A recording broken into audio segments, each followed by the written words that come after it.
सभी YouTube family को मेरी तरफ से राधे राधे। आप लोगों के लिए कहानी लाई हूँ।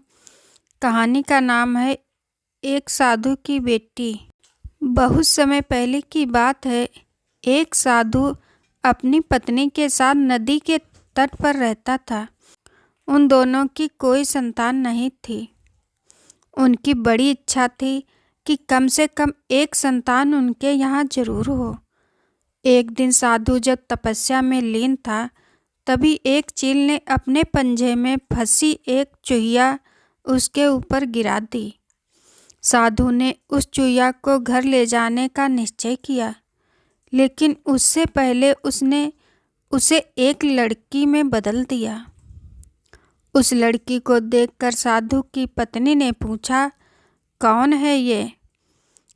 इसे कहाँ से लाए हो? साधु ने पत्नी को पूरी बात बताई। उसकी पत्नी बहुत प्रसन्न हुई और वह बोली, तुमने उसे जीवन दिया है, इसलिए तुम ही उसके पिता हुए। इस तरह मैं भी उसकी माँ हुई। हमारे यहाँ कोई संतान नहीं थी, इसलिए भगवान ने हमारे पास इसे भेजा है। जल्दी ही वह बच्ची एक सुंदर युवती बन गई। जब वह 16 साल की हुई तो साधु और उसकी पत्नी ने उसका विवाह करने का निश्चय किया। साधु ने सूर्य देवता का आवाहन किया। जब सूर्य देवता उसके सामने आए तो साधु ने किया उनसे उसकी बेटी से विवाह करने का अनुरोध। हालांकि लड़की को यह विचार अच्छा नहीं लगा और उसने कह दिया, क्षमा कीजिए, लेकिन मैं सूर्य देवता से विवाह नहीं कर सकती, क्योंकि वह बहुत गर्म है। निराश साधु ने सूर्य देवता से कहा कि अब वे ही उसकी लड़की के लिए कोई सुयोग्य वर सुझाएं। सूर्य देवता ने कहा, बादलों के देवता से आपकी लड़की की जोड़ी सही बैठेगी, क्योंकि वे ही धूप की गर्मी से उसकी रक्षा कर सकते हैं। साधु ने अब बादल देवता से उसकी लड़की से विवाह करने का अनुरोध किया। इस बार भी लड़की ने विवाह से इनकार कर दिया और बोली, मैं इस काले व्यक्ति से विवाह नहीं करूंगी। इसके अलावा बादलों की गरज से मुझे डर भी लगता है।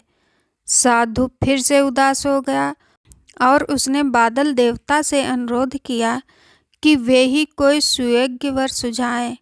बादल देवता ने कहा, पवन देवता के साथ इसकी जोड़ी अच्छी रहेगी, क्योंकि वे आसानी से मुझे उड़ा सकते हैं। साधु ने अब पवन देवता से विवाह करने का अनुरोध किया। इस बार भी लड़की ने विवाह से इनकार कर दिया और बोली, मैं ऐसे अस्थिर व्यक्ति से विवाह नहीं कर सकती, जो हर समय यहाँ वहाँ उड़ता रहता हो।